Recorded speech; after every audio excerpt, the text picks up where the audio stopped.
Reçois Jésus-Christ dans ta vie.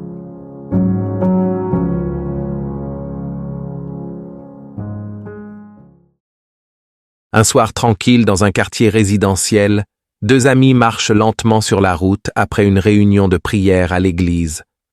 Le vent est doux, les lumières des maisons s'allument une à une. Leur conversation s'oriente vers une question que le prédicateur a posée. Avons-nous vraiment reçu Jésus-Christ? Samuel est un fervent croyant, fidèle à l'Église, mais qui commence à se remettre en question. Myriam est une sœur en Christ, sincère et pleine de discernement, toujours prête à dire la vérité avec amour. Et pasteur Jonas, un serviteur de Dieu rempli de l'Esprit de Dieu, qui passe par là en rentrant chez lui, s'arrête pour ajouter une parole éclairée. Samuel, pensif, engage une discussion avec Myriam. Myriam, ce que le pasteur a dit ce soir m'a troublé. Il a demandé « Avons-nous vraiment reçu Jésus-Christ ?» Je vais à l'église, je prie, je donne mes offrandes, mais est-ce que ça veut dire que je l'ai vraiment reçu ? Myriam doucement répond. Pas forcément, Samuel. Recevoir Jésus-Christ, ce n'est pas seulement fréquenter une église ou avoir été baptisé, c'est accepter qu'il transforme entièrement notre vie. Samuel, fronçant les sourcils, reprend. Tu veux dire que si ma vie n'a pas été transformée, alors je n'ai pas reçu Jésus-Christ ? Myriam, avec bienveillance, lui dit. Exactement. Quand Jésus entre dans une vie, tout change. Regarde Zachée. Dès qu'il a reçu Jésus, il a tout rendu et a vécu dans la justice.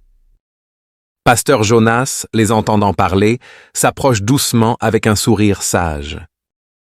Il prend la parole avec sagesse et dit « Vous savez, mes enfants, quand on reçoit Jésus, il ne partage pas notre cœur avec le péché. Il y a une vie d'avant et une vie d'après avoir reçu Jésus-Christ.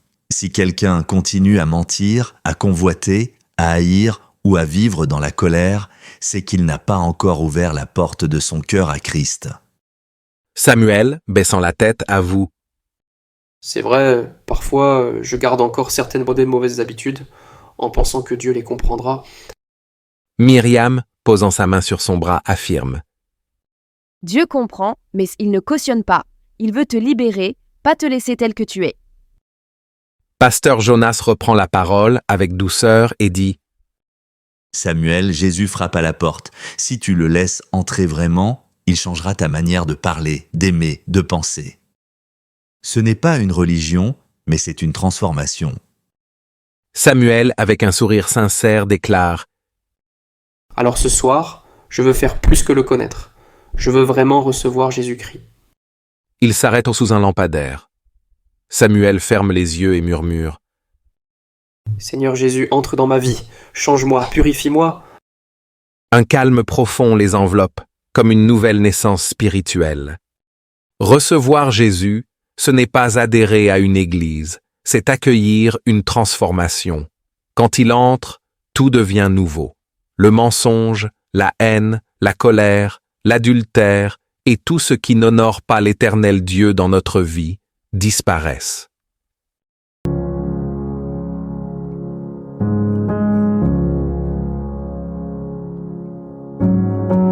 As-tu vraiment reçu Jésus-Christ?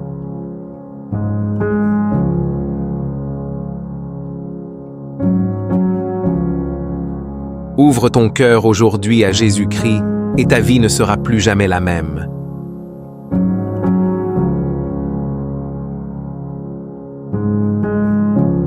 Autrefois vous étiez ténèbres, et maintenant vous êtes lumière dans le Seigneur.